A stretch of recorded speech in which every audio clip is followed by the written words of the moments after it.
Eu acho que é um pouco falta de conhecimento mesmo, porque a gente está num país que ainda está um pouco, pelo menos na área de construção civil, está engatinhando nessa parte de informatização, né, dos processos. Então eu acredito que seja uma questão mais tecnológica mesmo.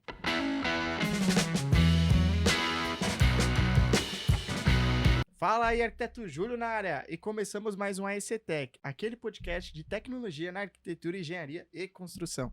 E hoje estamos aqui com duas feras. Foi difícil fechar a agenda com esses caras mais importantes aí que tudo. Eu falo que eles são o PIB do Rino aqui em São Paulo.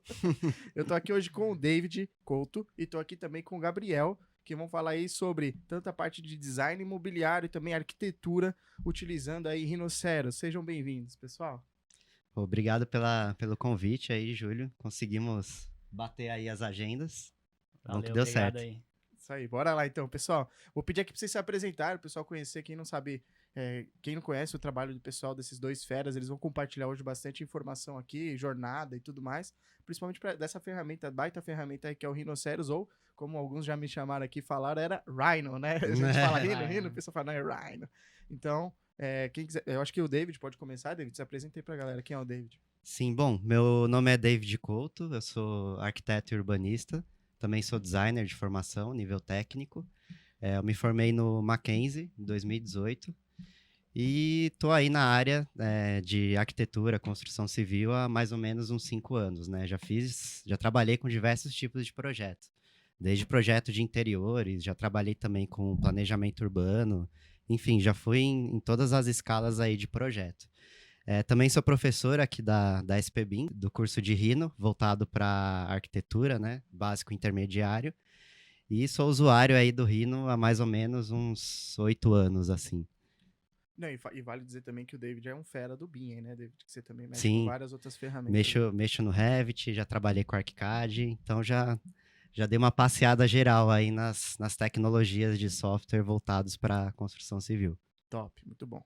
Agora pode te apresentar também, Gabriel, para o pessoal conhecer você. Bom, eu sou o Gabriel, sou design de produto, né? Tenho uma especialização em design voltado para mobiliário.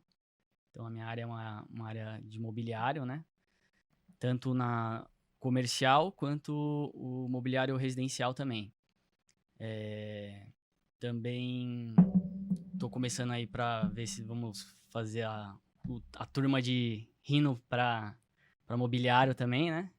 Eu acho que é isso. Legal, pessoal. Acho que deu para passar uma breve introdução. Só uma curiosidade dos dois, né?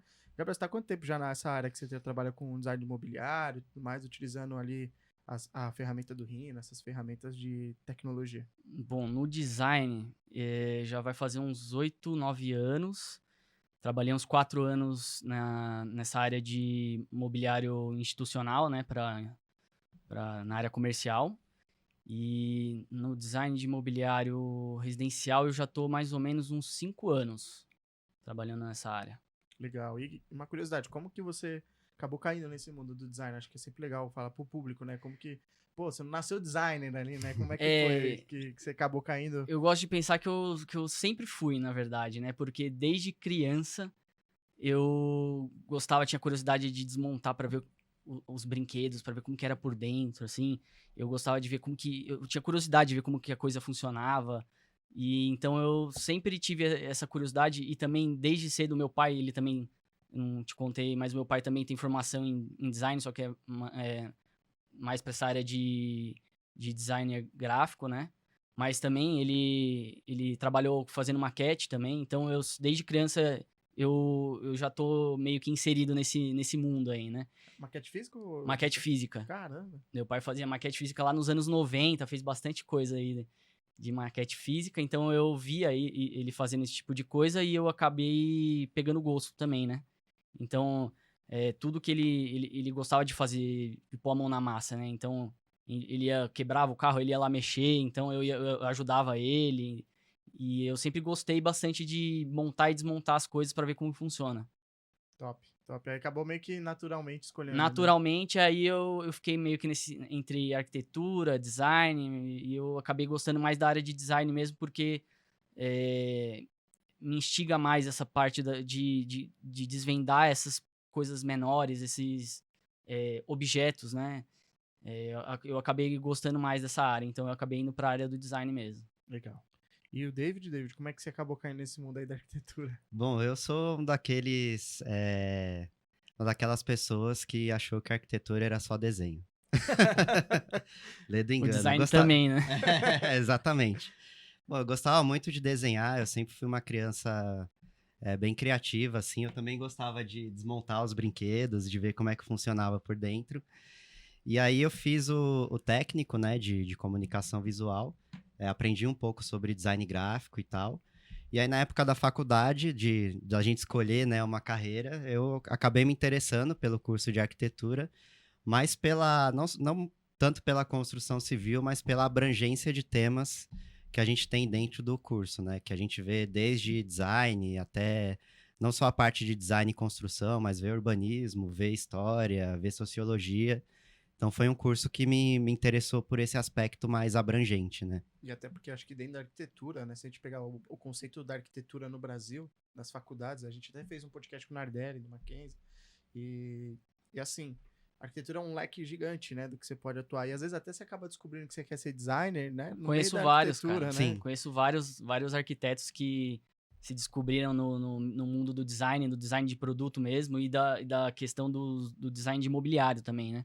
O pessoal adora essa área porque é uma área meio que correlacionada, né? Os dois andam juntos, né? Então, tanto do design de interiores, que a galera que fez arquitetura que também faz o design de interiores, quanto também do design de produto que os caras querem também desenvolver o produto.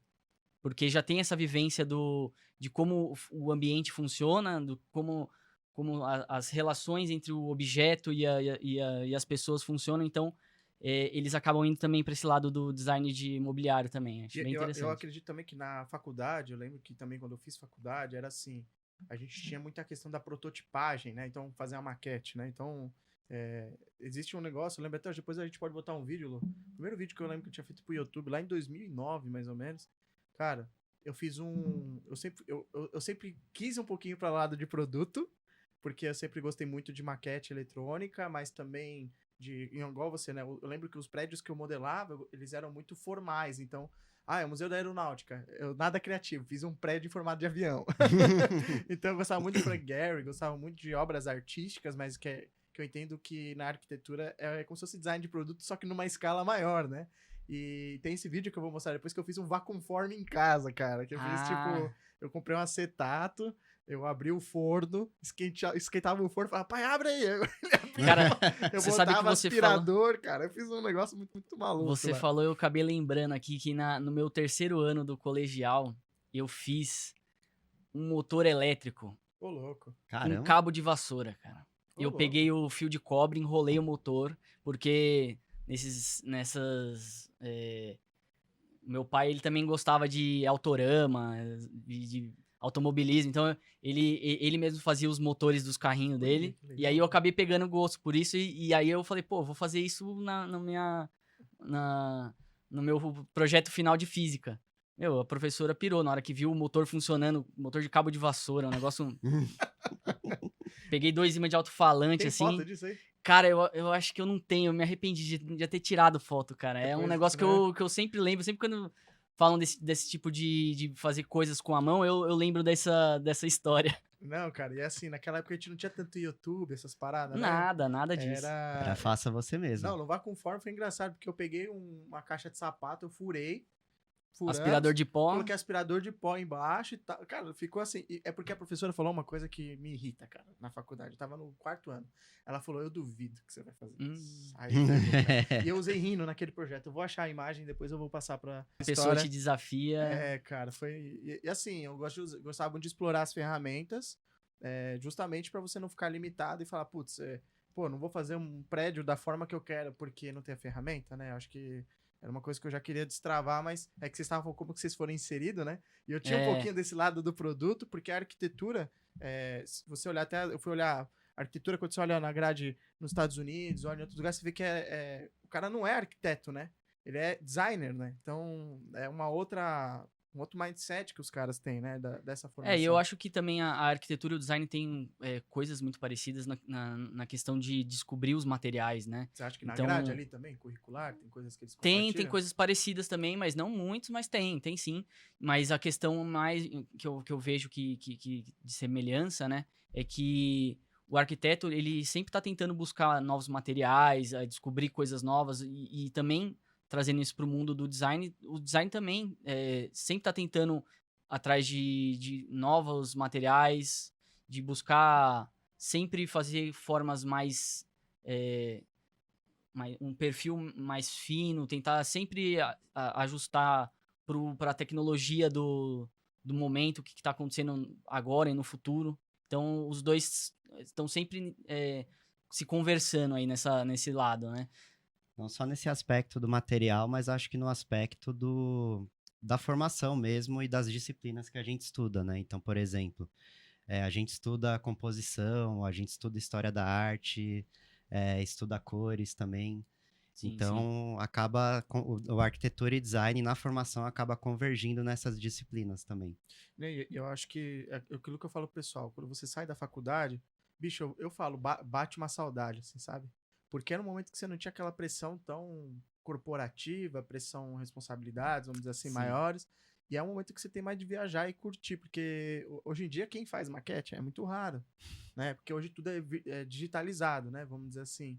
Tirando quando você tem que fazer um mockup, que aí na parte de design de produto é mais comum, mas na arquitetura a gente usa totalmente tudo eletrônico, porque a escala, né? O cara, hoje a gente pode usar um óculos, pode usar a impressora 3D, mas aí tem o fator tempo, vai dar, né? Tem essa questão também do tempo, né?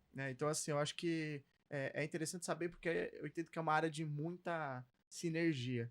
E Sim. também, eu acredito, aí é uma visão minha, que tanto como eu falo de paisagismo, luminotécnica, e aí tem designer entre ele, quais designer, né? Design de interiores, design gráfico, design de produto. Design de iluminação. Design de iluminação, né? Então, assim, eu vejo esses caras já como especialistas, entendeu? Eu não vejo mais como um generalista, sabe? Que é quando a gente, por exemplo, você se forma arquiteto, arquiteto é abrangente, engenheiro é abrangente. E aí, quando você escolhe uma linha de raciocínio, você tem que se especializar, né? Qual que é a opinião de vocês com relação a essa parte de focar, sabe? Eu quero eu me identifiquei, quero trabalhar com design de produto, quero trabalhar com arquitetura, eu quero usar o Rhinoceros, a ferramenta, né? Qual a rota, sabe assim? Que vocês entendem que... Eu sei que não é linear, né? Mas o que eu tenho que ter ali de habilidade, o que eu tenho que estudar, o que eu tenho que buscar para eu ser um ótimo profissional naquela área, por exemplo. O pessoal normalmente me pergunta assim, qual que você acha, na sua opinião, o melhor software? Por exemplo, para você começar. Eu falo, na verdade, não tem um melhor software. Tem um software que você melhor se adapta, né? O que você conhece, que você acaba se identificando. No meu caso, foi o Rhino. Então, eu me adaptei super bem com o Rhino e para mim é o melhor software. Só que é para mim. Só que tem gente que vai gostar do SketchUp, vai gostar do Blender, qualquer outro software. Então, eu acho que a pessoa, primeiro, ela tem que ver qual ferramenta que ela gosta de trabalhar, vai experimentando um pouco de tudo, começa a ver vídeos e ver como que funciona o princípio, assim, o básico de como começar, porque às vezes tem ferramentas que você acaba se perdendo na interface, assim, fica meio... Você não sabe como funciona, é muito confuso, e às vezes você fica travado nisso e acaba perdendo o interesse, né? Então eu acho que o principal é começar por onde você tem mais interesse, né? Eu sou da linha do Gabriel também. Eu acho que a gente tem que testar, tem que ir explorando as ferramentas e vendo qual que se adapta melhor ao nosso processo de trabalho, né? Então, eu também acredito nisso. Para quem quiser, enfim, se especializar em um determinado assunto ou numa determinada ferramenta, testa as demais que tem disponíveis no mercado, ou testa as demais áreas de conhecimento, né, que tem disponíveis aí no mercado, e vai sentindo e vai vendo qual que melhor te agrada, qual que melhor você se vê imaginando fazendo aquilo. E aí depois você se especializa nisso, né? Eu como no caso do Gabriel também, eu comecei a mexer no Rhino ali meio que de curioso e até hoje eu uso quase todo dia e sempre modelo, começo as minhas criações ali no Rhino. Então foi bem nessa pegada. E sai hoje mais natural, né? Porque assim, você ter o domínio da ferramenta, aquilo que eu falo, tira da mesa a questão ferramenta, né? Por exemplo, você já teve o domínio da ferramenta. E aí, na opinião de vocês agora ainda, por exemplo, eu quero ser um bom designer. Uma coisa é eu saber o Rhino. Dominei o Certo, Rhino, vamos dizer assim, já tá na minha mesa o Rhino. Quero ser um bom arquiteto, fazer... até eu vejo que muitos arquitetos fazem a opção de escolher o Rhino quando eles querem... É meio que... A escolha do software parece o tipo de arquitetura que ele quer representar. Não sei se vocês têm essa impressão. Vou dar um exemplo. O cara que trabalha com... Na maioria que quando eu recebo currículo, o pessoal que trabalha com Rhinoceros, aí eu falo, tá, manda o portfólio. Todo mundo inspiração, Zaha Hadid, projetos orgânicos. Projetos mais arquitetura moderna, começa a vir uns ArchiCADs, começa a vir um Revit, sabe assim? Umas coisas mais ortogonais. Isso eu falo mais da arquitetura, né? Então, nessa área de arquitetura é mais orgânico mesmo. Mas engraçado que na área de imobiliário nem tanto. É mesmo? O Rhino é muito usado e muito explorado pelo pessoal, por exemplo, de design de joias. Então, a galera que gosta de fazer aquelas joias mais geométricas, cheias de adereços, então eles usam muito o Rhinoceros porque é uma ferramenta muito boa para eles modelar e tal. E já não é como, por exemplo, no Blender, que o Blender é uma ferramenta mais solta, você vai fazer coisas mais orgânicas, um estofado, um negócio mais diferente. Então vai muito da área, né? Tem essa diferença, né? Ah, então na ótica do design já tem mais essa ótica do... Parece que tem mais módulo, repetição, mais matemática, me parece que aí o pessoal usa o Rhino, é isso? Que tanto quando eu vou fazer alguma coisa mais orgânica, eu gosto mais de trabalhar no Blender. Então, por exemplo, normalmente quando você vai fazer uma poltrona que vai ter toda a parte de madeira mais geométrica, com os pés redondinho, eu faço no Rhino. Porque é uma ferramenta que vai me dar mais precisão. O Blender é mais solto, então eu consigo ter precisão no Blender, mas eu tenho mais agilidade de fazer essa parte no Rhino. Então, normalmente eu faço essa parte no Rhino, eu exporto pro Blender, aí normalmente eu vou lá e faço a parte de estofado, tem aquela parte do Cloth Simulation lá, que vai inflar, e aí normalmente estofado eu gosto mais de fazer no Blender. Só que...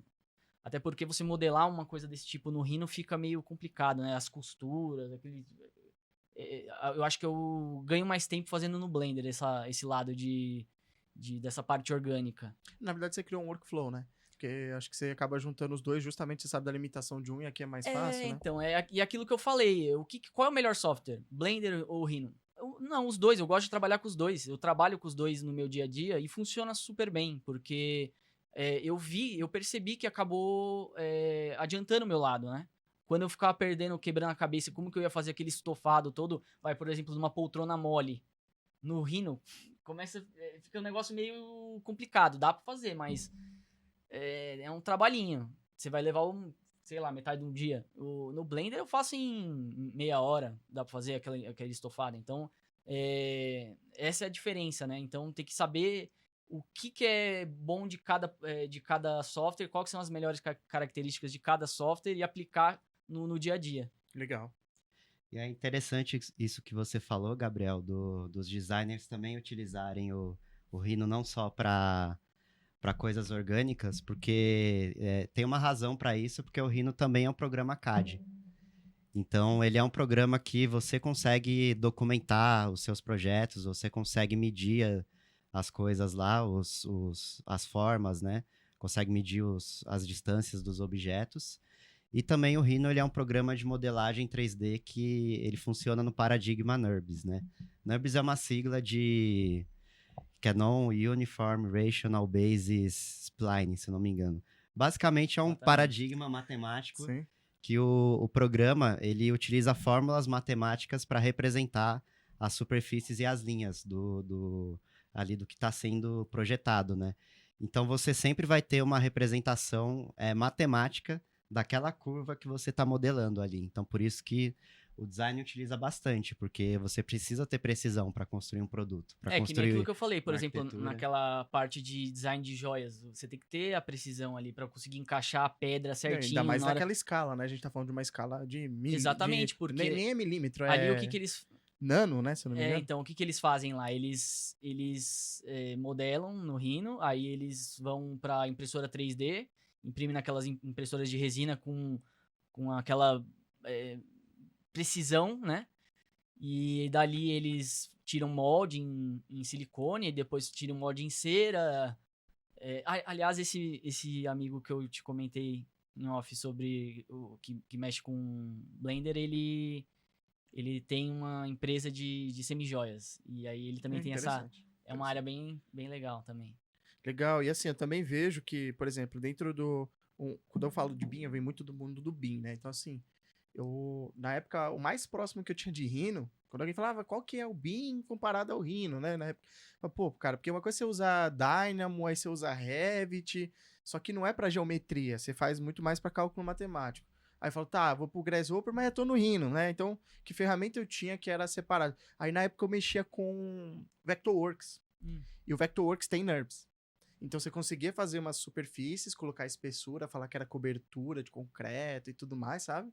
Só que você tinha essa possibilidade de trabalhar com NURBS, né? Então na época eu falei, pô, é muito interessante quando você aprende uma ferramenta que para você migrar para uma outra, basicamente muda o nome do comando, mas a linha de raciocínio é a mesma, sabe? Seleciona o node, vetor XYZ, enfim, você separa a linha UTM, a linha de malha UV, e aí você consegue trabalhar tranquilamente. Então eu acho que interessante saber nesse caminho da arquitetura, o caminho do design, que também existe esse workflow de continuidade, que eu não desconheço uma empresa que usa um software para fazer tudo, né? Eu acho que ou ela vai, quando ela fala até que usa às vezes até um software para fazer tudo, você vê que ela tem um monte de plugin, então ela já não tem um software para fazer tudo, né? Então eu no meu dia a dia eu trabalho com AutoCAD, com Rhino, com Blender, com SketchUp, porque normalmente, como eu tô nessa área de mobiliário, né?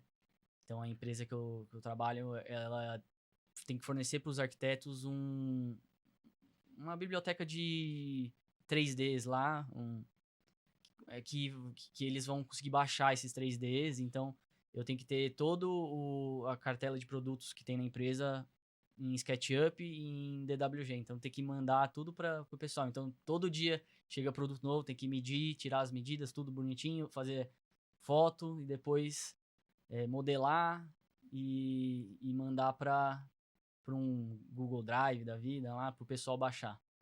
Pessoal, então agora que eu queria ver com vocês é assim, a gente acabou comentando aí o que é o design, né, na ótica de vocês, o caminho de vocês, ferramenta, todo domina a ferramenta, mas acho que quem tá escutando ali às vezes só mexe com Revit, mexe com ArchiCAD, mexe com Blender, mexe com outra ferramenta. Queria que falasse assim, na percepção de vocês, o que é o Rhino, né? Porque o David até chegou a explicar, né, o que trabalha com NURBS e tudo mais, mas assim, para vocês o que é o Rhinoceros? Segundo vocês, o que vocês diriam que é o Rhinoceros? Pra mim, eu gosto de chamar ele de software coringa. Porque, cara, dá pra projetar qualquer coisa nele. Eu já fiz projeto de comunicação visual, já fiz projeto urbano nele. Então, ele é uma ferramenta muito versátil, assim, extremamente versátil.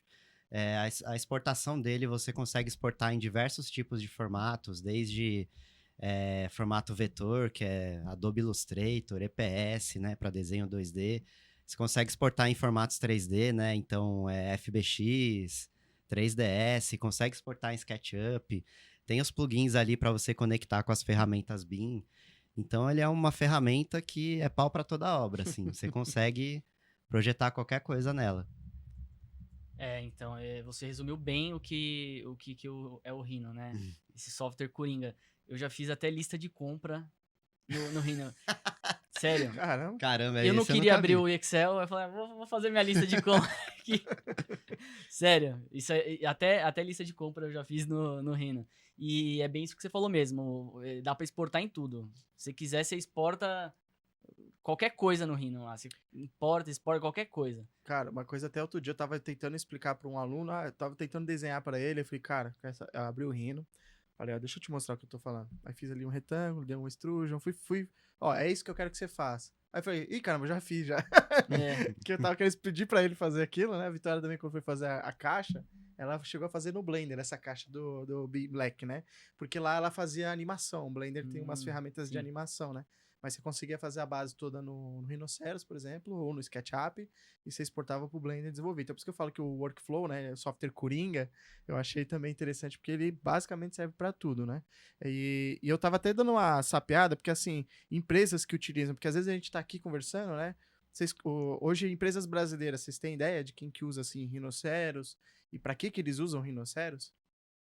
É, aquilo que eu falei, o pessoal de joias, né, utiliza bastante, né?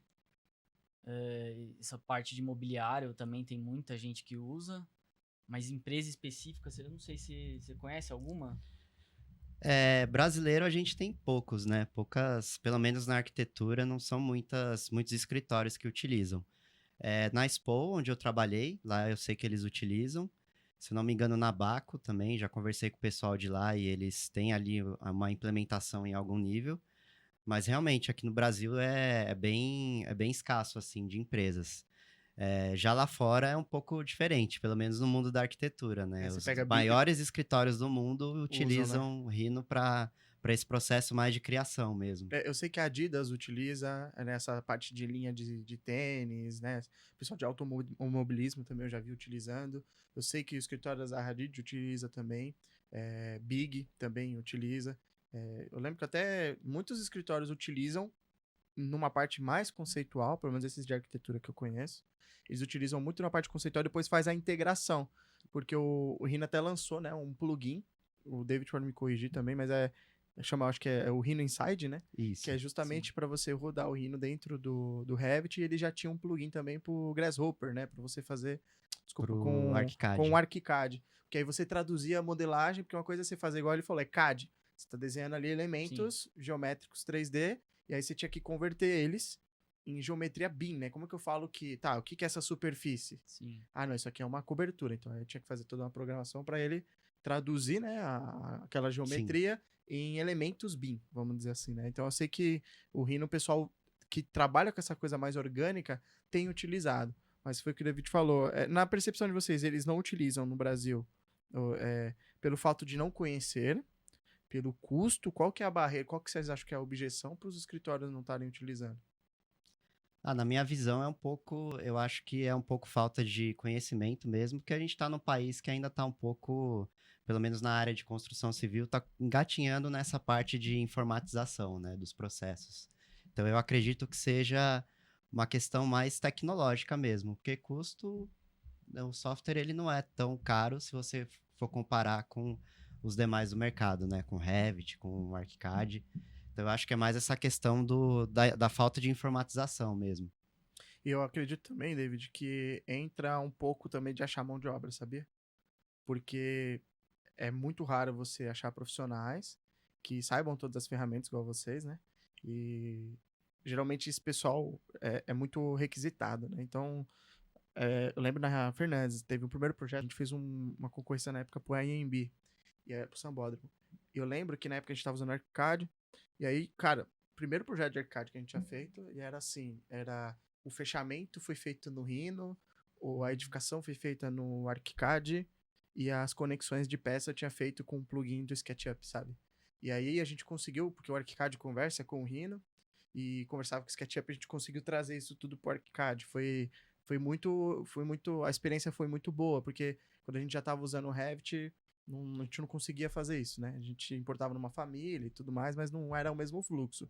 Só que eu percebi que isso daí depois se perdeu depois de um tempo, não só lá, mas em outras empresas, justamente porque é difícil você achar profissionais, é escasso, assim, que saibam Rhinoceros, e mais ainda, que saibam a ferramenta BIM e usar os dois juntos, né? Então, a gente fez um podcast com o Leonardo, e ele usa o parametrizado, ele usa o ArchiCAD, mas ele usa mais o Rhinoceros com o Grasshopper. O negócio dele é Grasshopper. Tá. Então, programação.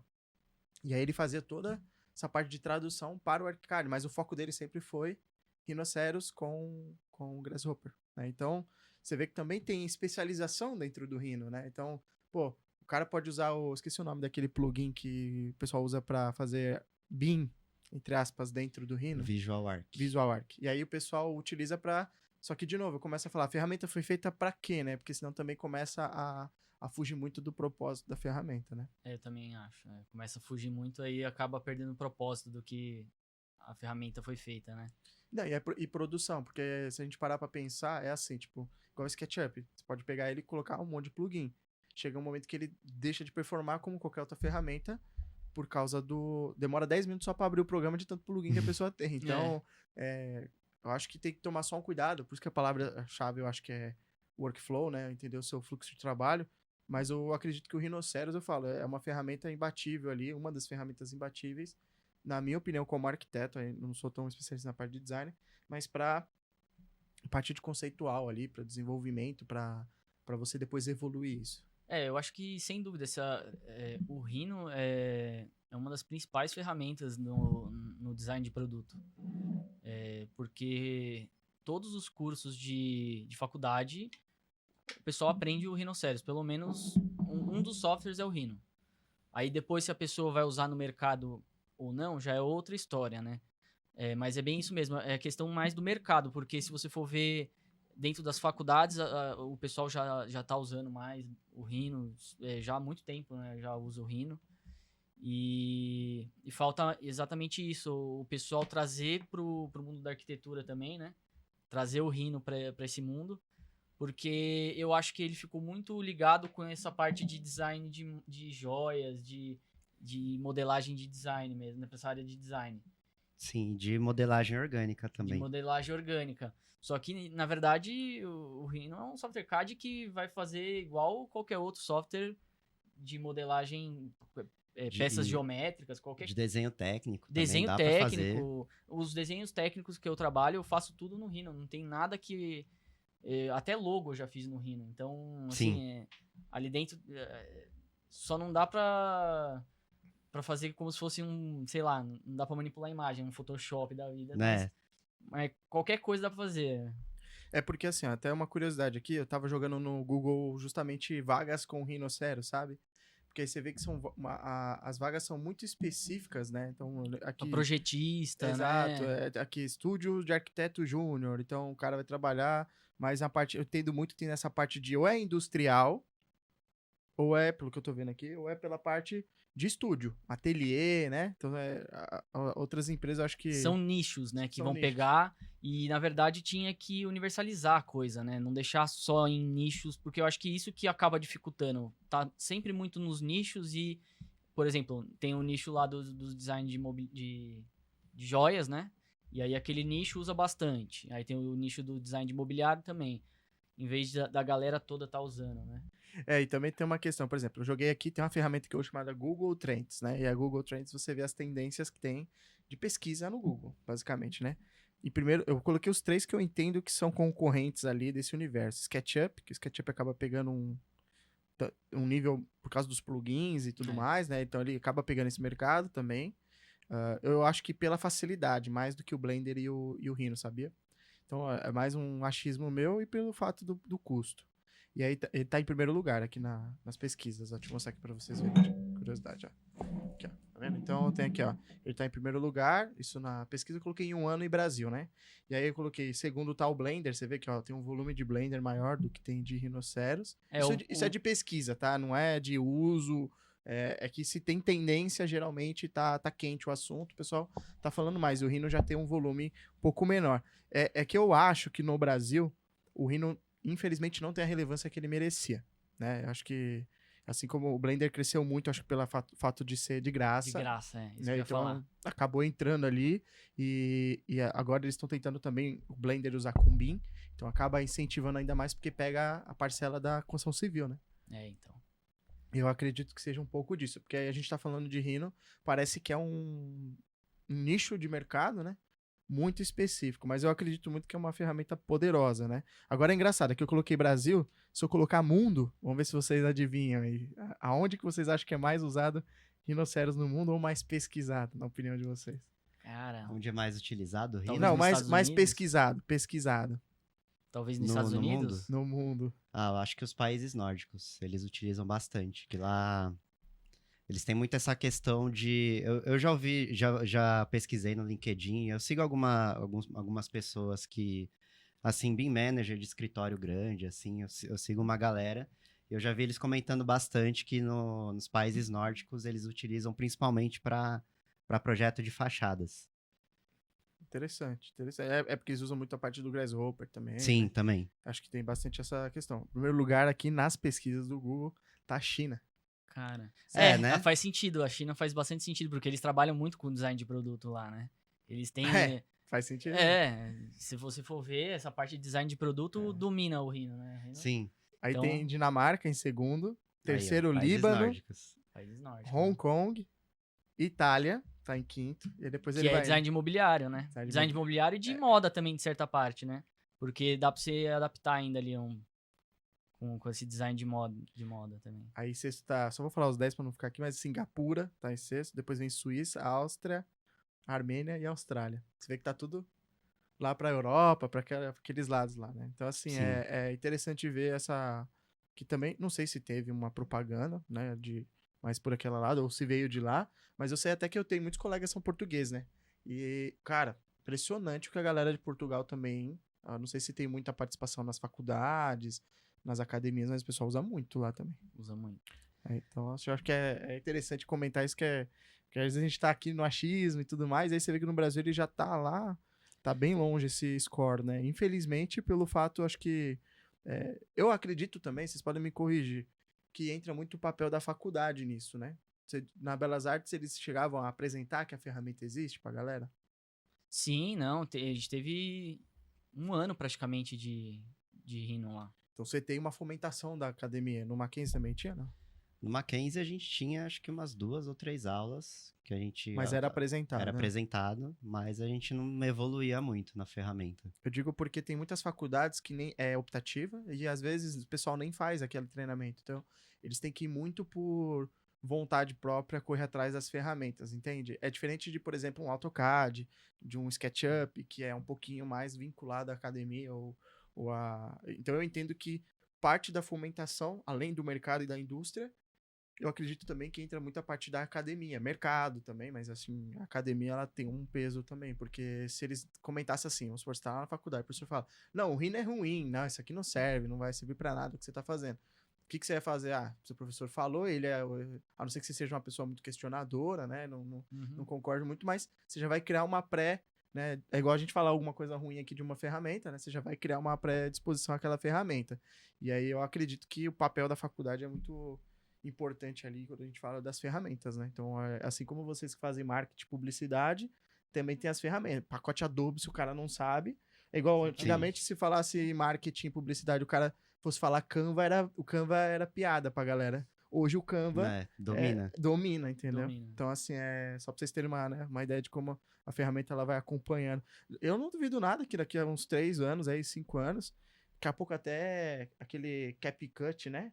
CapCut, os caras vão estar ensinando aí na faculdade. Porque, meu, a tecnologia tá aí, né? Você vai usar seu celular pra fazer as coisas, né? Quer dizer, já está usando, né? A questão da inteligência artificial aí que tá dominando também, né? Então, daqui a pouco isso aí vai ser matéria obrigatória, né? E é engraçado, eu vou ver os plugins, tanto de Revit quanto de ArchiCAD na internet.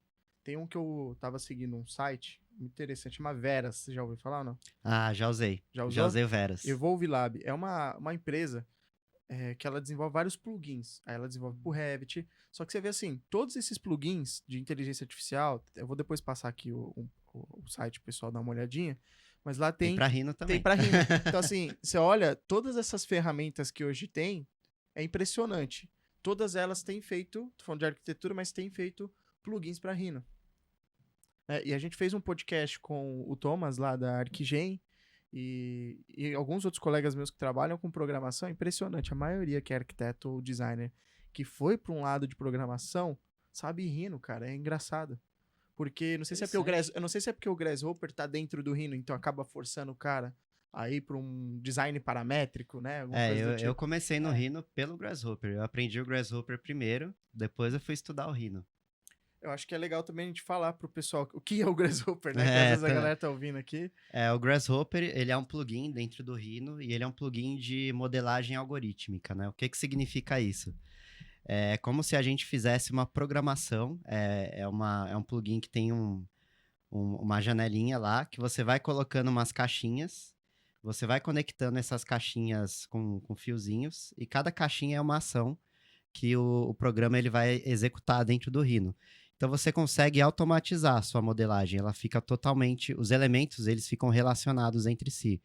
Então, por exemplo, eu vou modelar um prédio e eu quero parametrizar o número de pavimentos, por exemplo. Você pode pôr um sliderzinho lá com o número de pavimentos e você só mexe esse slider e o edifício sobe ou desce de acordo com o número de pavimentos. Então, bem resumidamente, assim, esse é a modelagem algorítmica, né? Não, e é legal falar que esse gafanhoto, né? O Gafanhoto. Grasshopper, ele é um software gratuito que vem dentro do Rhino, né? Se eu não me Isso. engano. Antigamente você tinha que baixar, né? Hoje em dia ele já vem instalado Já lá vem dentro. instalado. Já vem instalado. Aí tudo que eu acho que é claro que os programadores ficam doidos quando você fala que aquilo ali é uma programação, né? É, porque não é Sim. bem uma programação, É. mas A gente chama de programação visual, né? Porque programação mesmo é texto. Você escreve lá e vai embora. E aqui não, aqui é mais visual, e é visual justamente para facilitar esse aprendizado do pensamento lógico para arquitetos, para designers, né? Porque a gente não está acostumado a projetar olhando para texto, né? Fazendo Exato. texto. Tudo é digital. No entanto, até que o Revit, quando foi fazer famílias, eles sacaram isso e falaram, pô, a galera só vai fazer família paramétrica, objeto, a partir do desenho e não a partir de programação. sim. Porque senão você já bloqueia, né? Um público falando, pô, você tem que saber programação pra você fazer uma cadeirinha aqui que ela pode ser editável, né? Então, eu acho que é interessante comentar que o Grasshopper ele é uma ferramenta aí que é... Eu até falo que, assim, não sei se vocês podem até dar a opinião de vocês, mas eu entendo que dentro do Rhino, você tem meio que degraus, assim, sabe? Eu sempre falei isso com vocês até no curso, né? Que eu falava assim, ó, eu acho que às vezes o cara quer fazer o negócio da Zaha Hadid ali, né? E aí ele quer... Só que ele esquece, a gente tá falando disso ali nos bastidores, né? Esquece que existem os checkpoints do que ele precisa ter, os requisitos para ele poder fazer aquilo, porque tem aquela ferramenta, a gente tá falando lá, o Subdi, né? Subdi. E aí o cara pode usar essa ferramenta essa ferramenta, ela, na minha opinião, mudou muito o Rhino, né? Ele levou o Rhino para um outro patamar. Tem algo de semelhante até com o Blender, né? Tem. Eu achei bem interessante mesmo, assim.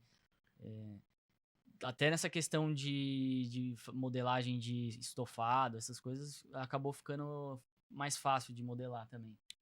E aí eu tinha entendido que quando a pessoa quer chegar ali, pô, existe um monte de tutorial, um monte de vídeo na internet ensinando a pessoa a fazer algumas representações, só que às vezes a pessoa não entende o básico de que é uma linha de comando, como as ferramentas estão organizadas no Rhino, o que são layers, tudo aquilo que tem a gestão do próprio programa, que se ele não tem aquela base... É tipo você fazer o inglês, eu falo? Sim, e aí o cara já quer se comunicar, mas não sabe o verbo to be, sabe? É aquilo não que sabe os eu fundamentos, eu acho assim, na internet, hoje em dia, você tem tudo. Só que as coisas na internet estão tudo espalhado. E às vezes é muito difícil para a pessoa que não conhece, não entende, como pegar essas informações e montar alguma coisa.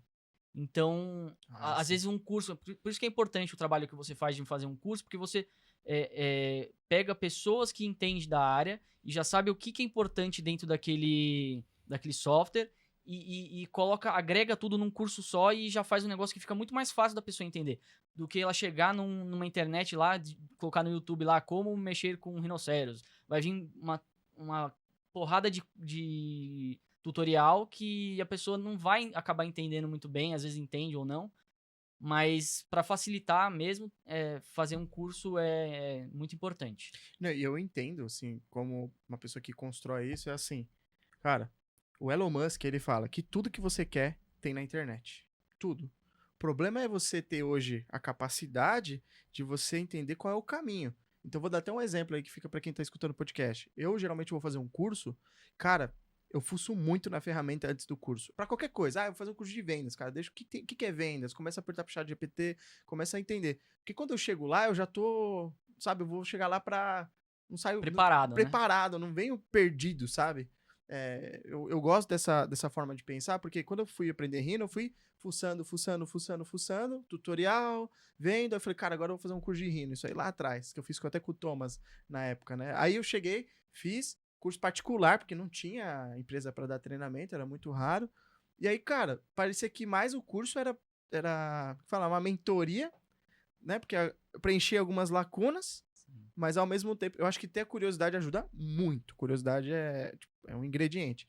Mas eu entendo que isso também não tem uma coisa muito organizada de uma maneira linear. É igual você fazer arquitetura, você imagina no primeiro ano, eu falo, faz o TCC no primeiro ano, TFG, já era, entendeu? Acabou. Então você tem que ter uma estrutura, né? De como Uma base, né? Você tem uma que ter a base. base primeiro, para depois, por exemplo, agora, depois de quase 10 anos mexendo com software, qualquer software hoje em dia que eu for pegar, eu já vou olhar tudo certinho, o princípio de como funciona o software, eu acabo pegando em um dia.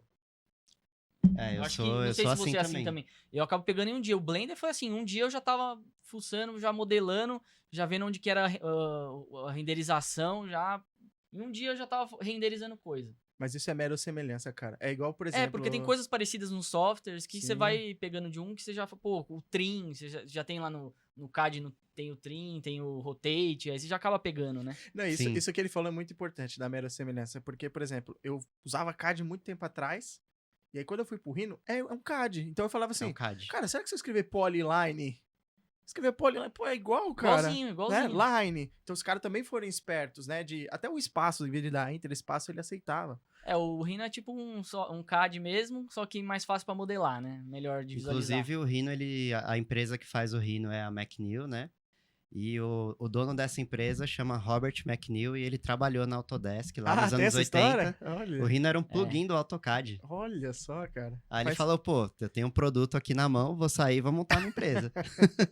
E Legal, aí surgiu cara. o Rhino. Deu super Legal, certo. Legal, cara. Tem uma história bem legal pra contar que é do Grasshopper, que era assim, como que eu fui parar no Grasshopper? Lá na Fernanda a gente faz muito estádio de futebol, essas coisas, né? Era cobertura, monotrilho e tal. E eram os fechamentos. O Daniel sempre gostou de fazer uns fechamentos mais orgânicos, umas coisas mais diferenciadas. Aí eu falei, legal. Aí eu fui correr atrás do Rhino porque eu tinha que fazer um projeto que era um estádio de futebol e a gente tinha que fazer uma cobertura tensionada. E nessa cobertura, ela era igual uma roda de bicicleta. Ela tinha um anel interno, um outro anel, e ela tinha que ter aquela estrutura meio treliçada que tem na bicicleta. E detalhe... Tensionada, né? Tensionada. E ela tinha que correr depois, quando tinha show, ela tinha que correr essa tela pra dentro de uma caixa, e quando queria fazer uma coisa privada, ela fechava, sabe? Só que aí tinha várias variações. Tipo, aí era engraçado que eu ia conversar com um engenheiro, e o engenheiro falava, como que eu faço isso? Porque a ideia da arquitetura é essa, né? Ó, eu quero fazer isso. Aí ele me explicava, ó, você vai pegar esse anel interno, esse anel externo, você vai... a partir dessas duas geometrias, você vai dividir esse espaço, você vai dividir esses nós se conectam. E ele desenhando, né? Aí eu falei, cara, isso aí é programação. Aí quando eu fui aprender a fazer o Grasshopper, né?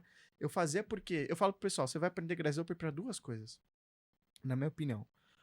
Ou porque você quer fazer um trabalho que ele é muito repetitivo, e aí você quer reduzir esse trabalho, né? Tipo, a gente fez na época uma escada rolante, que a gente fazia pro metrô paramétrica, e a gente tinha que seguir uma série de normas. Quantas pessoas passam por hora, pé direito, os tipos de escadas rolantes que tem no mercado disponíveis com aquele tamanho, carga, um monte de coisa. Então isso já vinha num documento dos fornecedores com as perguntas e já dava as respostas, possíveis ranges ali, né? Sim. Aí eu falava, cara, isso aqui dá pra programar. Aí eu lembro que eu programei, gastei, nossa, muito tempo pra programar, só que a gente gastava, tipo, 6 horas, 4 horas, a gente tava fazendo em meia hora. Então, porque lá fazia muito isso. Só que, de novo, era uma coisa que eu queria, mais por curiosidade do que por necessidade em si, porque depois fazia o projeto eu dificilmente mudava aquilo no projeto. E aí, no caso lá do estádio, era diferente, porque essa programação saía de informação. E eu tinha a programação que saía da geometria, porque eu podia ter a variação dos anéis internos e externos, e aí se mudasse essa geometria, tudo teria que ser refeito no modelo do ArchiCAD e do Rhinoceros. Aí foi quando eu fiz uma programação, eu lembro que a do escada rolante, era uma programação, vou dar um print aí, é gigante assim, gigante. Demorei muito tempo para fazer aquilo. E quando eu fui fazer esse do estádio é muito mais imponente, né? Ele é maior em área e tudo. Cara, era tipo 1/5 do que era da escada rolante. Tipo, era a quantidade de linha de comando era bruta, né? Da escada rolante. E do estádio era assim. E aí o legal é que eu falava assim, pode mudar aí. Aí eu ligava os inputs. Essa é a vantagem do Grasshopper. Tudo parametrizado. Tudo parametrizado. Então, já ajustava automaticamente. Quantas divisões você quer nesse anel? 10. Aí digitava 10. ele já redistribuía. Não, eu queria 30, já redistribuía. Aí eu falava, que perfil que você quer pro topo? Ah, é de 5 centímetros, 7 centímetros, 8 centímetros. Eu acho que o Grasshopper é uma ferramenta legal para quem gosta de trabalhar com muita... Com superfícies muito complexas, né? Então você tem muito item dentro da modelagem lá, é legal para trabalhar. Agora, coisas menores já não tem tanta necessidade, né? Você vai fazer uma modelagem de um mobiliário, já não necessita tanto. É que ele é né? muito, eu vejo muito essa parte do mobiliário muito como uma coisa específica para esse único produto. É difícil eu pegar uma garrafinha dessa aqui e falar, ó, quero 100 tipos de garrafa com diferentes alturas, diâmetros e materialidades e tudo mais. Ela tem uma quantidade de condições muito inferior do que tem nesse sentido, por exemplo, da arquitetura ali, que ela pode ser mais matematicamente reutilizada, que é o que a programação, ela, Sim. a parametria, ela fornece, né?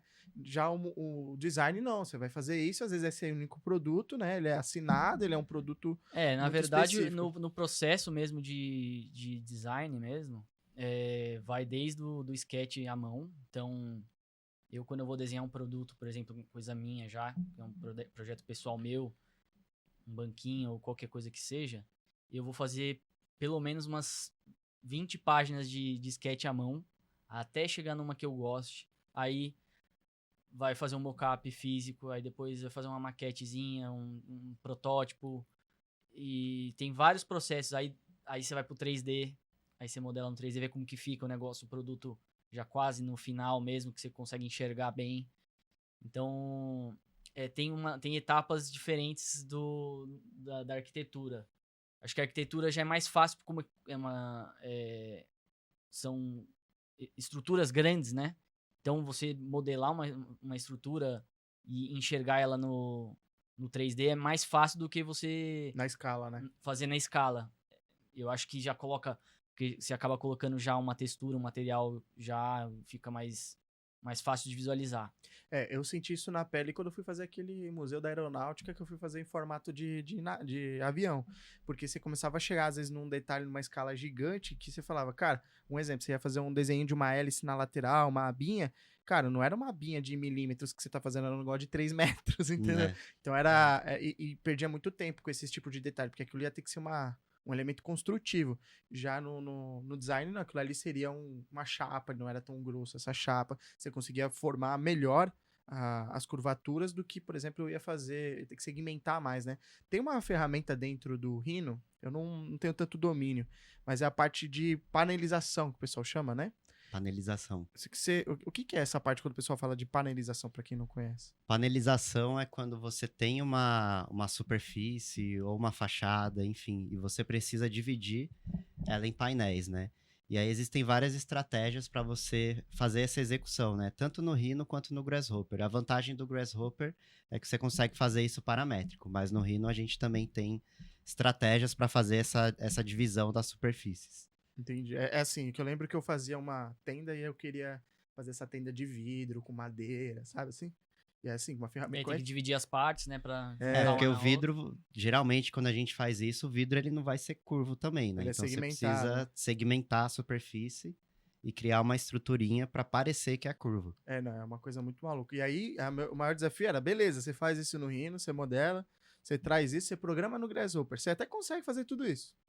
A minha questão é como que você constrói tudo isso, sabe? Porque tem umas fotos das obras da Hadid, o pessoal às vezes fazia as peças 1 para 1, sabe assim, imprimia, e os caras iam fazendo a forma da peça em cima daquilo, porque ela tinha dupla curvatura e uma série de outras coisas. Também tem um prédio que eu vi naqueles grandes obras lá, grandes construções que tem no tipo aquele NetGeo, essas coisas. Eu não lembro qual era o nome, mas tinha uma obra, eu vou procurar depois, chama Polybreak. E era um arquiteto jovem, né? E ele, se eu não me engano, ou ele usou SolidWorks ali, e eu era Rhinoceros ali. E aí ele cria uma fachada, esquema de fachada panelizada, só usando, tipo, parece uma colmeia, assim. E aí ele faz com plástico, aí ele pega todo o conceito que a ilha consome muito plástico, eles pegam o plástico da ilha que vira fachada, aí ele faz toda uma estrutura e 100% ele vai usando 3D. E aí a galera que é um pouco mais dos artesãos, o pessoal que é um pouco mais do desenho à mão, o pessoal mais das antigas, quando ele fala, isso aí não vai ficar de pé, né, no negócio, aí ele leva todo mundo pra ficar pulando em cima da fachada, assim, sabe? Quando ele prototipa. Até porque ele consegue até usar ferramentas pra estudar se aquilo realmente vai ficar firme ou não, E, né? cara, e aí você O vê próprio 3D dá pra fazer isso. nessa reportagem, é muito louco, porque ele mostra o cara usando computação, né? Design computacional, e aí ele tá ali e tal, e esse cara tudo olhando assim pra ele. Aí quando ele prototipa, que aí é o contrário, ele sai mostra ele fazendo um croquis ou outro, aí ele pega aquilo, digitaliza, porque isso é uma das coisas do Rhino que eu gosto bastante. Você pega uma imagem, escalona a imagem, e você vai desenhando em cima da imagem, né? Essas faces, né? E é onde o cara tem que fazer um negócio na escala, um negócio com proporção, porque senão também fica ali dedura que ele desenha mal, né? Vamos dizer assim. Mas era muito louco, cara, essa fachada quando eu vi. Isso é até interessante que o Gabriel comentou. A gente também, na arquitetura, a gente também desenha bastante à mão, né? Faz os croquis. E como o Júlio falou, a gente consegue colocar lá no Rhino, escalonar essa imagem e desenhar em cima mesmo, na escala. E já ter ali começar a digitalizar o nosso modelo, né? O nosso projeto dentro do Rhino. Então, os processos, eles são muito similares também. É interessante essa área de criação, né? Porque como que começa o processo criativo, né? Da coisa, né? Tem gente que gosta de começar desenhando, tem gente que gosta de começar pesquisando, né? Então, você pode pesquisar inspirações, né? Eu acho que referências, Então, né? Que referências. o pessoal bate muito hoje em dia você fala, quais são suas referências, né? E você percebe que hoje é muito diferente do que era no passado. Mas assim, Exatamente. hoje a gente tinha mais referências de livro, não tinha tanto Google. Era mais difícil, eu digo, você ter um acesso às informações externas e também ter acesso ao cara, né? A empresa, para você poder prototipar e ter acesso àquilo. Você tinha muita questão da inspiração e você prototipar aquilo que você imagina como ele fez, né? Sim, sim. E nessa questão do design de produtos também, eu acho que na arquitetura também deve ser assim. Se você tem que ter um conhecimento grande em materiais para saber qual é a capacidade daquele material, né? Porque não adianta nada, porque no 3D aceita tudo. No 3D No papel também. não tem gravidade, não tem peso, não tem nada, Sim. aceita. No papel também. Agora, você transportar aquilo para a realidade já é outra história. Então, se a pessoa tem um conhecimento técnico já dentro da área, vou trabalhar com estruturas metálicas, então eu saber qual que é o ponto de flexão do ferro, por exemplo, sei lá. Isso é muito importante, porque até o pessoal... É muito importante, então não adianta saber só modelar, né? Não, o pessoal até pergunta na marcenaria, tem alguma norma, qual chapa eu uso para qual carga e tal, né? Porque muita coisa também tem muita coisa empírica, né? É muito da experiência, né? Eu trabalho com um senhorzinho, ele já tem uns 70 anos, e ele fornece há 40 anos nessa parte de serralheria, ele fazia luminária, então fez para Lalamp, então, pode falar a marca aqui? Pode.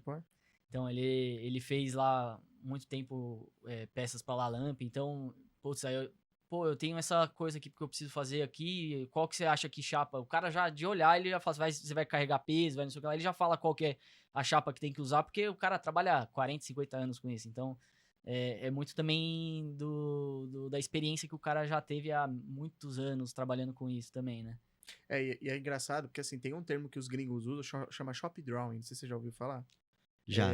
E assim, lá fora é muito comum o cara, sei lá, eu sou arquiteto, eu vou fazer marcenaria. E aí eu faço a marcenaria do espaço, eu lembro que a gente fazia bastante na Tia Von Hart, nessas outras empresas, corporativo, bastante, né? E aí você tinha que passar esse modelo pro cara. E aí o arquiteto, ele chegava num grau de detalhe muito alto, porque ele tinha que fazer uma imagem e aquilo ser o máximo possível verossímil ali pro cara que tá vendo aquilo, né? Falar, isso aqui parece eu quero isso, entendeu? Você tá me vendendo esse design. E aí, a gente passava isso para algumas marcenarias, isso não lá, mas em outras empresas. Você mandava um modelo que você entendia como marcenaria, né? E aí o cara recebia aquilo e eles detalhavam, né? Porque teve um que eu recebi em Rhino, e o cara detalhou. Por que eu descobri? Porque você tem algumas coisinhas que você vê na ferramenta que você sabe que foi feito em tal lugar, né? E aí ele montou essa apresentação separada, não tinha o Rhino 8 naquela época, então ele mandou as peças explodidas e tudo. cara, onde você fez isso? Porque já é difícil achar é que depende do tipo de marcenaria. Uma coisa é a marcenaria local, outra coisa é uma marcenaria que o cara trabalha mais com indústria, né? Mas aí foi onde eu tive esse acesso a essa informação sobre o que era o Shop Drawing, né? Que era assim, eu mandava um desenho num nível menor, e aí quando eu recebi o desenho do cara, tinha lá parafuso, as travessas, até dupla chapa. Isso acontece muito também na área de quando a gente vai para marcenaria, a parte de promob, que os caras você vai naqueles decorados, né, que o cara O usa. cara detalha até o parafuso lá, qual que é o furo que vai fazer Exato. e E é tal. engraçado, porque é um cara que tá pensando num nível de produto muito alto, e às vezes a gente só tá com uma ideia, né, com o conceito lá no Rhino, na ferramenta, e a gente não chega naquele grau de detalhe. A não ser que você trabalhe para uma empresa que fornece isso, porque aí eu acredito que você já chega num nível quase de mostrar a solda ali, né, em 3D. Eu acho assim que a experiência em campo cara, é muito importante, porque, por exemplo, na faculdade tinha as monitorias, então eu poderia fazer monitoria e ficar dentro da marcenaria. Então eu passei 2 anos dentro da marcenaria lá da faculdade aprendendo e aprendendo muito, porque ali ele mostra qual que é o limite do material, né? Eu acho que até arquiteto tinha que ter isso, eu acho que tinha que ser obrigatório para todo mundo que é dessa área de criação, tanto arquiteto, design de interiores, design de produto, porque você pôr a mão na massa é muito diferente de você pensar na coisa e projetar a coisa e fazer um modelo 3D.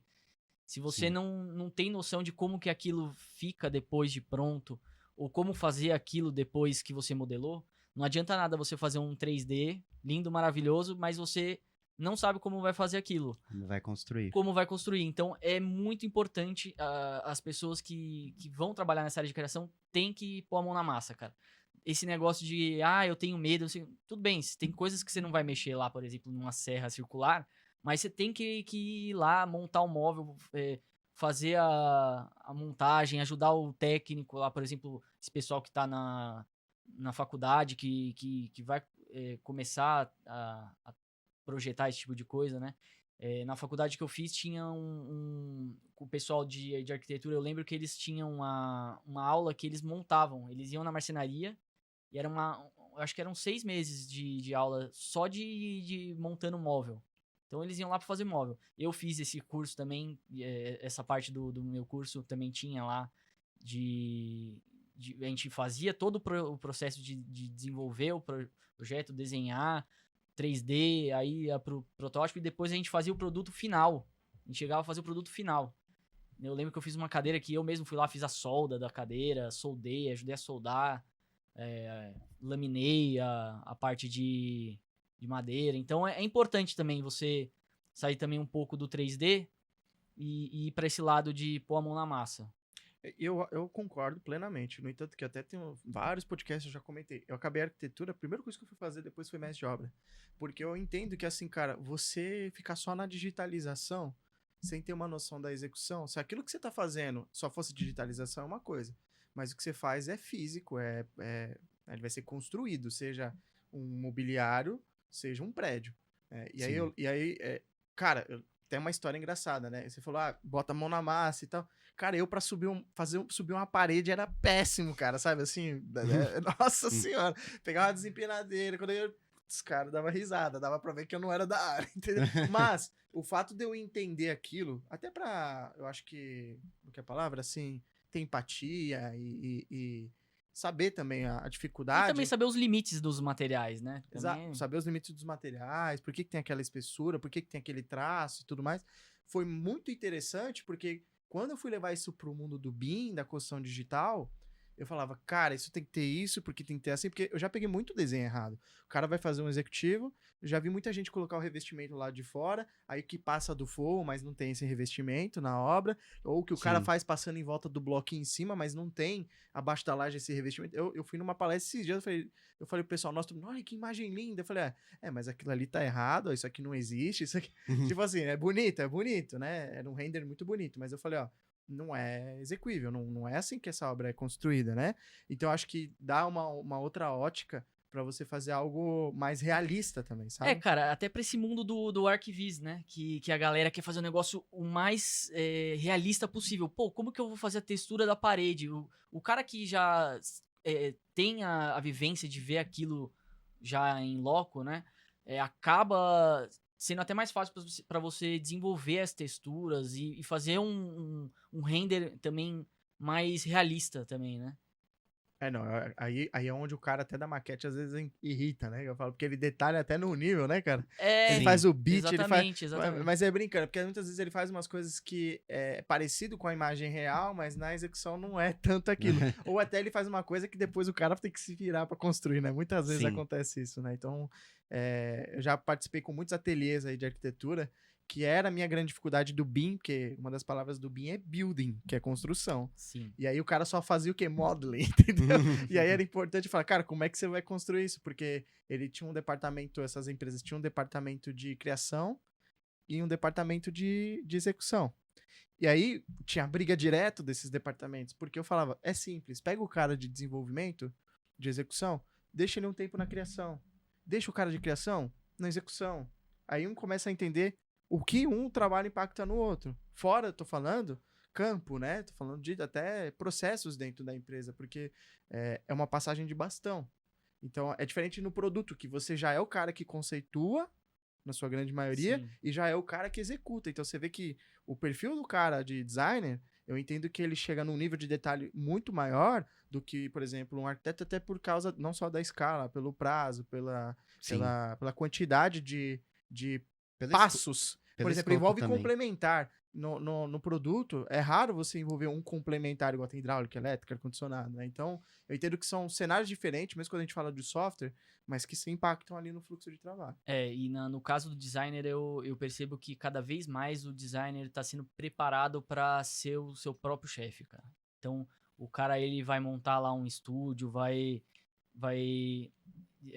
desenvolver um produto para vender. Então, eu acho que a faculdade de design é interessante porque ela não só te ensina a fazer produtos, né?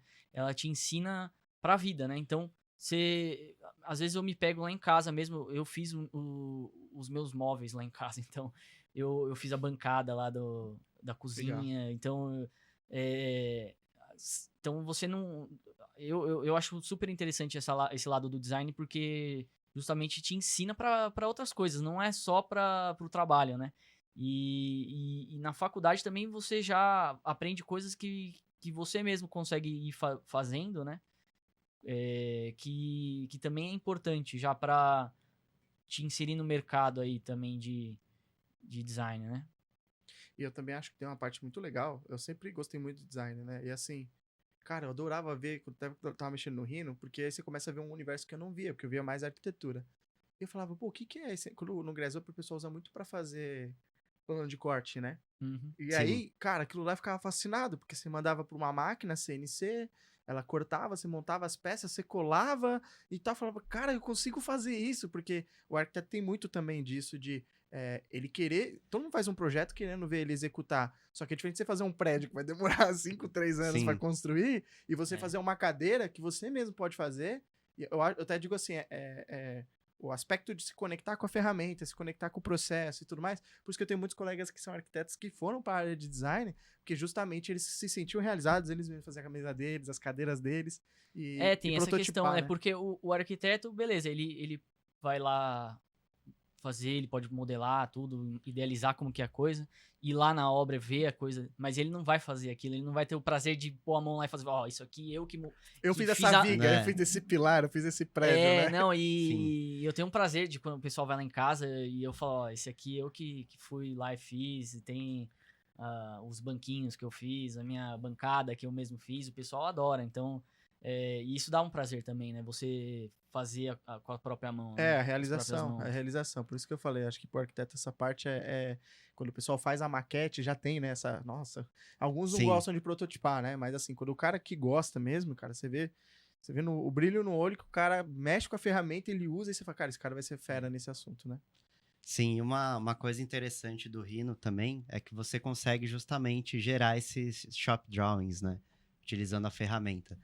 Porque, por exemplo, na arquitetura, sei lá, às vezes a gente está modelando ali uma cobertura curva, e aí no Revit você só vai lá e põe o curtain wall, né? Só que tem, a empresa, tem uma empresa que vai precisar detalhar isso, né? Porque não é só pôr o curtain wall lá e já sai as pecinhas todas bonitinhas lá. Você precisa ter as medidas das peças, você precisa desconstruir esse curtain wall, né? E medir, ó, esse painel aqui vai ter tanto por tanto, esse montante aqui vai ter tanto por tanto. Precisa ter essas medidas que, às vezes, algumas ferramentas de BIM, como o Revit, enfim, outras ferramentas, às vezes não dá essa dimensão pra gente, né?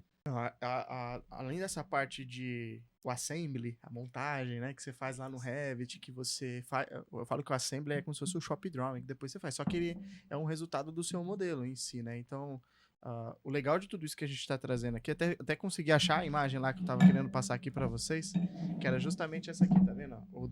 A fachada que ele faz lá no software de digitalização, e aqui tem uma imagem dele pulando, né, que ele vai testando essa fachada, e aí tem a parte de iluminação também, que ele colocou toda de LED e é portátil. Então, assim, o legal é que ele era e esse vídeo aqui, acho que tem mais de 8 anos que eu vi, viu? É assim, quando o cara faz isso, ele usa arquitetura, ele usa, por exemplo, o Rhinoceros para desenvolver uma solução dessa. E aí ele vai lá, prototipa, que nesse caso aqui ele prototipou uma amostra, né? Para ele falar, ó, vai funcionar desse jeito.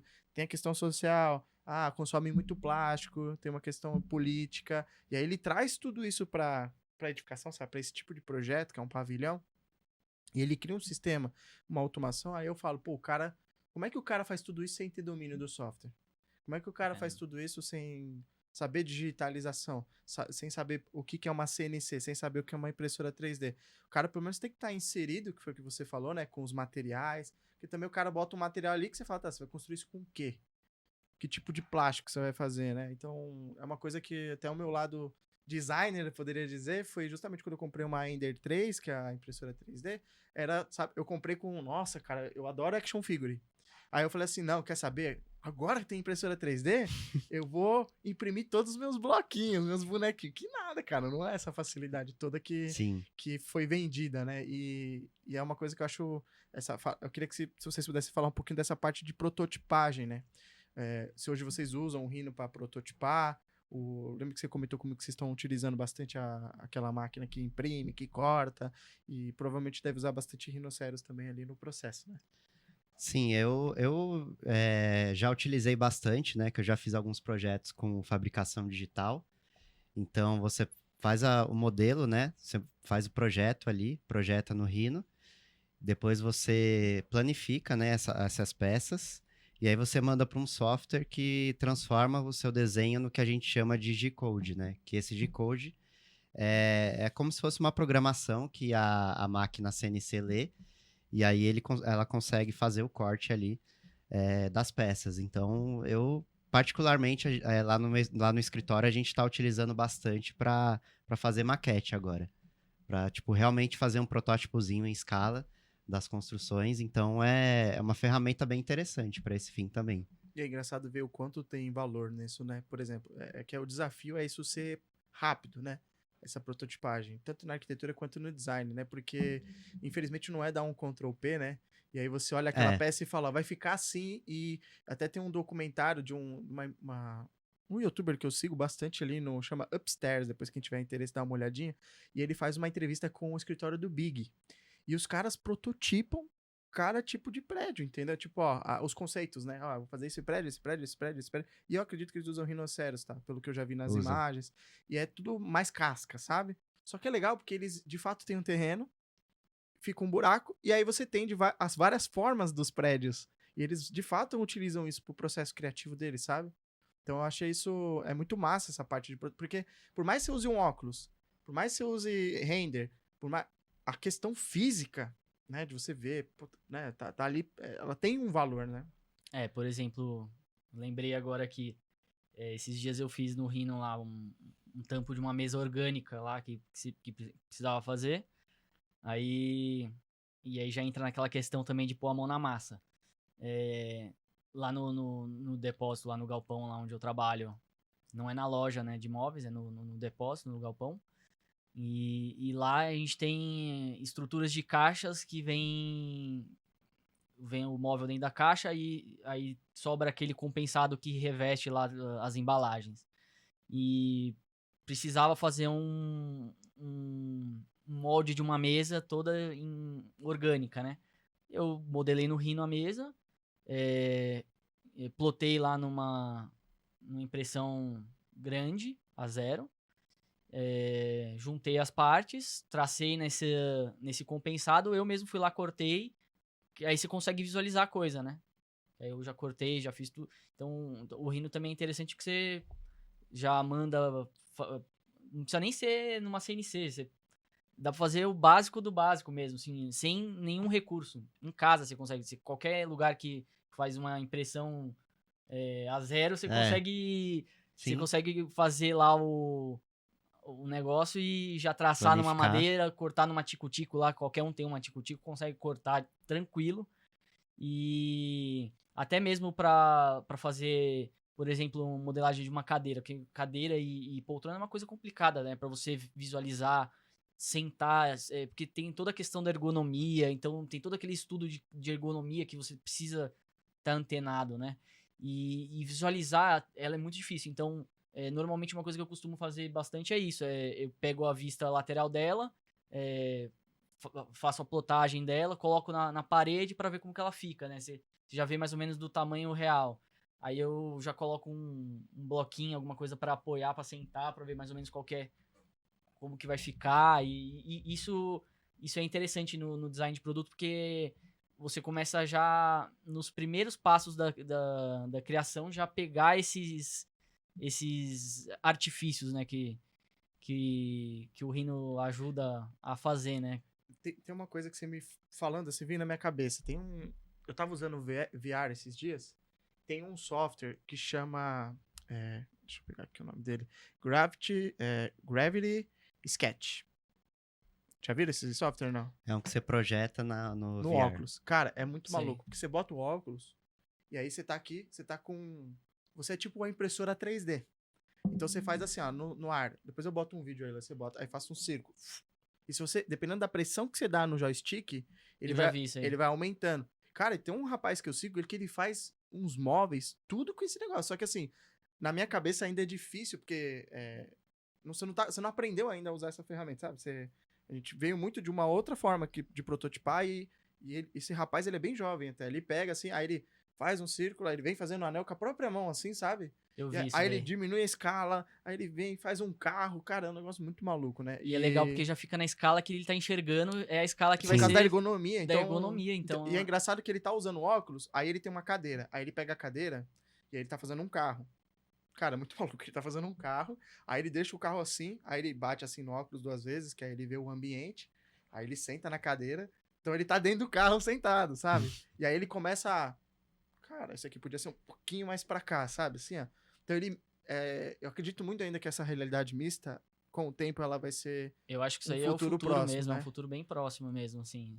E aí eu não sei como que essas ferramentas, tipo Rhino, SketchUp, né? O que eles vão pensar pra essa galera, né? Porque assim, que nem lá, ele tá prototipando, que nem eu te falei. Ainda não vi nenhum que o cara faz um cubo, ele esculpe assim com a mão, porque eu gosto muito dessa parte de bonequinhos de ação, né? Que é os action figures. Só que o pessoal aprende a desenhar à mão, estudo de anatomia, aprende até a parte de digitalização, ele vai usar um 3D, um Maya, vai usar um Blender, né? Então ele vai aprendendo. Só que ele passa pelo processo, que a gente falou dos processos. E eu lembro que a Méliès, tem essas outras escolas, eles ensinam, né? O cara faz a massinha, ele prototipa ali. Na própria faculdade também, eu tive aula, por exemplo, de modelo vivo. Então, eu tinha que desenhar modelo vivo, então, a anatomia. Então, o professor ensinava a gente fazer a escápula, tudo certinho. Então, até na faculdade, não sei, na de arquitetura, mas no design de produto tinha já essa... Não, acho que a arquitetura é muito... Na arquitetura Teve, não teve também... não chegava. No máximo é o ergonomia, Neufeld e a escala teve... humana ali perto do lado pra ver. Não, então lá a gente teve aula de modelo vivo, de ergonomia também, então, porque como é justamente isso, a escala é feita justamente pro corpo, né? Então, você vai modelar, você vai fazer uma cadeira, né? Você vai criar um banquinho, você vai criar um copo que você tem que segurar. Então, é tudo mais próximo do corpo humano do que a arquitetura também envolve um pouco disso também, né? Mas eu acho Sim, que com o design de certeza. produto é mais íntimo do corpo, eu acho. Sim, é uma relação mais próxima. Mais né? próxima do corpo. Até porque você acaba sendo, né, ali igual você falou do copo, né, uma coisa que tá diretamente ligado, né? Agora a arquitetura, ela às vezes está dentro de um espaço do copo, né? Então ela Exatamente. ela não vai viver é a escala de novo, né? É escala, Fala disso, né? Tudo questão de escala. Mas acho que uma grande dificuldade da digitalização nesse sentido é, por exemplo, você não consegue digitalmente fazer ali pelo menos eu desconheço, uma cadeira e ter o sentimento de ergonomia no digital, né? Então Não tem como. E também na prototipagem isso é um desafio, né? Porque você faz uma cadeira e você faz as lâminas e você cola e você lixa, aí você fala, putz, tinha que ser mais suave aqui, ó.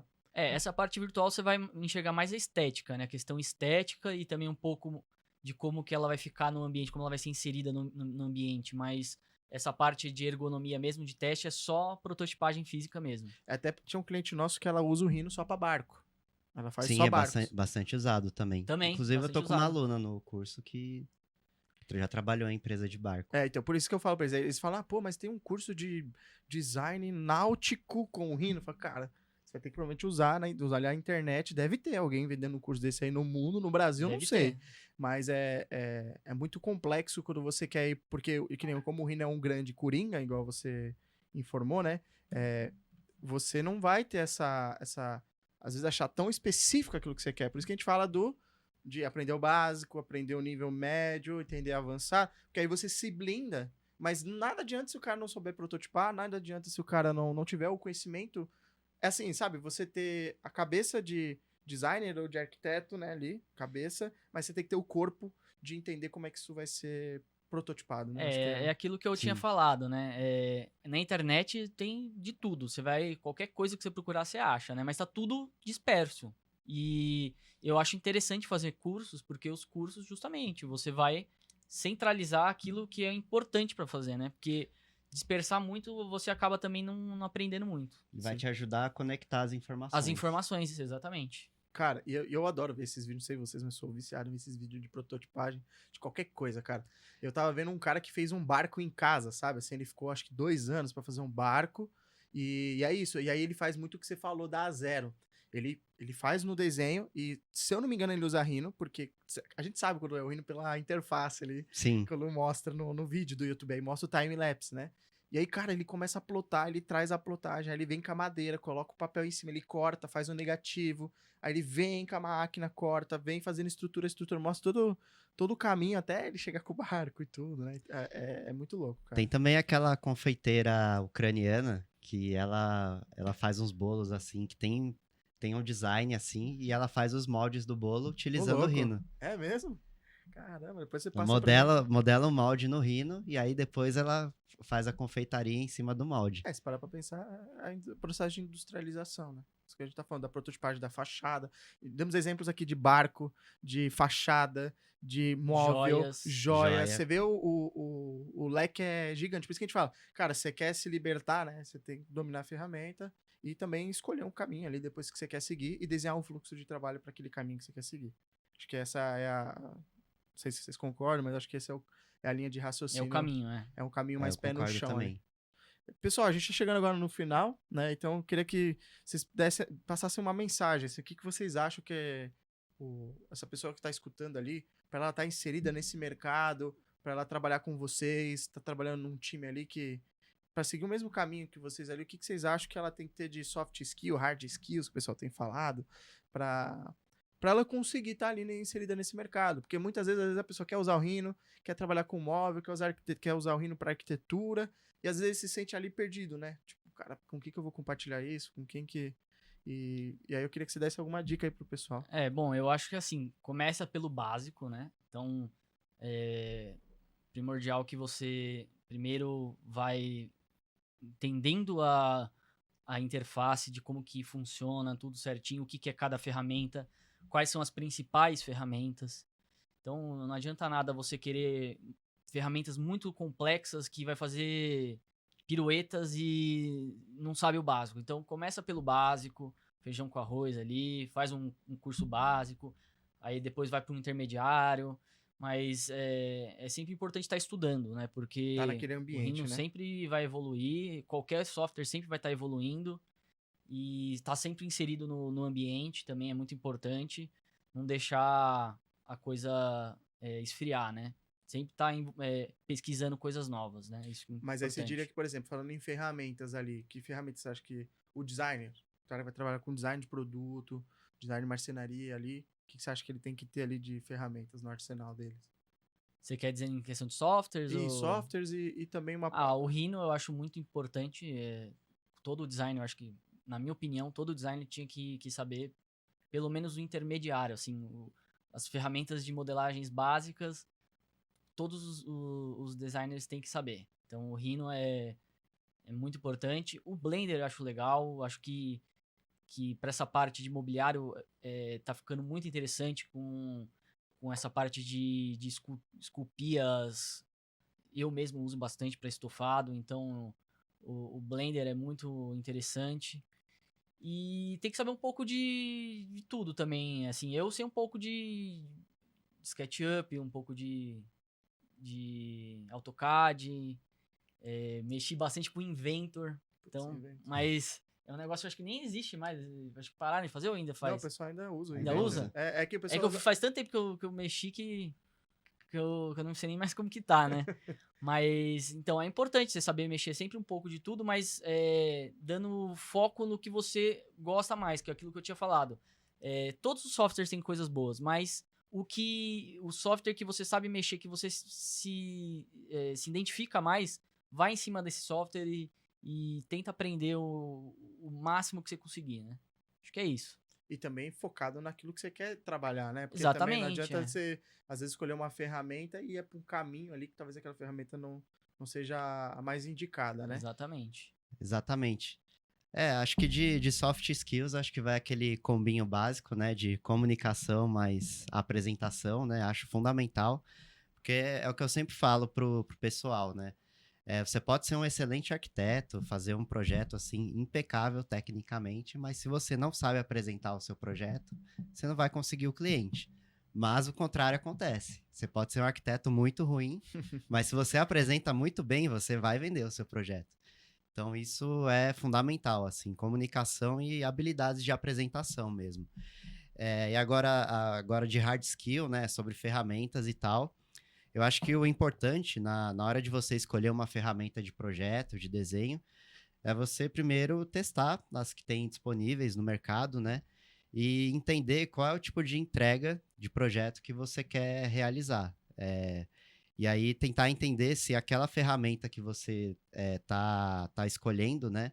Vai conseguir alcançar o nível da entrega que você gostaria que alcançasse. Então, isso é a dica, assim, que eu costumo dar, né? E o Rhino, na minha opinião, é a que consegue abranger aí diversos tipos de entrega. Então, desde projeto de design, dá pra fazer design gráfico, dá pra fazer arquitetura, dá pra fazer um monte de coisa com uma qualidade bastante satisfatória. Então, essa é, assim, a dica mais geral que eu costumo dar. E só complementando essa parte de soft skills aí que você comentou, eu acho que, assim, qualquer profissão hoje em dia, a gente está inserido nesse mundo de todo mundo tem que se vender, né?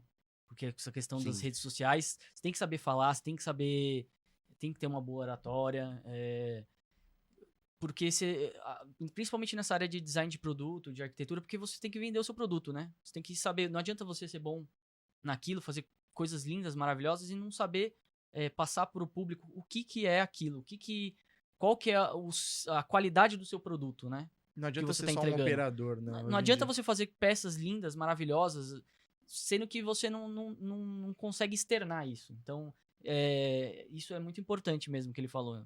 Eu também coloco assim, tudo depende do que você quer, né? Você quer ser um líder, você quer ser um empreendedor, você quer ser um gerente, o que você quer, né? Porque tem muita gente que eu já também conversei e falei, cara, por que você não faz um curso disso, faz marketing e tal? Cara, eu não gosto. Sabe, meu negócio aqui é desenhar, meu negócio aqui é produzir e tal. Tudo bem, mas eu acho que tem que ter um mínimo que é ser lembrado, né? Então, se a pessoa não mostra o trabalho dela, não compartilha o que ela tá fazendo, não faz um postzinho no LinkedIn, um postzinho no Instagram, se ela não fala, cara, quem não é visto não é lembrado, né? É, Sim. ninguém vai lembrar dessa pessoa. Então, acho que até um dos fatos da gente estar aqui no podcast é justamente também trazer, né, essa mais informação. Quem já é especialista já vai saber dessa informação, né? Mas tem a grande massa que não sabe o que é o Rhino, não sabe para que serve, e às vezes o cara tá buscando essa informação. Então, por isso que a gente traz esse podcast justamente para poder ele mostrar que se ele não acha o ambiente dele, às vezes ele tá numa cidade muito isolada, pelo menos ele tá nesse ambiente aqui Sim, com a gente aqui digitalmente falando, né? Então, eu acho essa parte muito essencial. Pessoal, a gente chegou ao fim do podcast. Queria agradecer muito a presença de vocês. Eu acho que foi assim, um bate-papo muito. Nossa, deu pra falar muitas coisas. Eu sou um cara apaixonado também pelo Rhinoceros, adoro a ferramenta. Acho que ela, sim, eu sempre gostei muito, que nem eu te falei, de uma determinada arquitetura. E ela foi, assim como o Sketch, eu falo que são ferramentas que estão muito no cerne de quem é. Eu acho que quem é creator, eu falo assim, o Rhino é uma ferramenta, é uma baita ferramenta. Que quem é muito dessa área de execução, às vezes não usa tanto, usa outras ferramentas. Mas é por isso que eu falei, tem que saber que cenário ele está inserido para ele saber escolher a ferramenta. Mas acho que também quanto mais ferramentas ele enxerga, ele tende se é para ele ou não. Acho que foi o que você falou, né? Até a curiosidade, se colocar e ver se para ele, às vezes, pô, não foi a ferramenta que para mim serviu, mas o Blender já é a minha ferramenta, por exemplo. Então, acho que é importante dar cara a tapa ali, de ter a curiosidade de correr Sim. atrás, né? Então, eu queria agradecer, Gabriel, queria agradecer aí ao David também. A gente vai deixar as redes sociais aí de vocês, para quem quiser contactá-los, né, aí do Sim. Esferas aí. E agradecer o pessoal também de casa. Pessoal, não se esqueçam de dar 5 estrelas aí no nosso Spotify, para ele poder crescer, passar mais informações disso pro pessoal. E vocês querem passar alguma mensagem final aí pro pessoal? Aprenda o Rhino. Aprendeu rindo. A gente tá tentando pedir apoio dessas empresas de software. Pessoal, então não esqueçam aí de dar o like, compartilhar, que eu tenho certeza que pode levar os próximos profissionais a um outro nível. Obrigado e até a próxima. Tchau, tchau.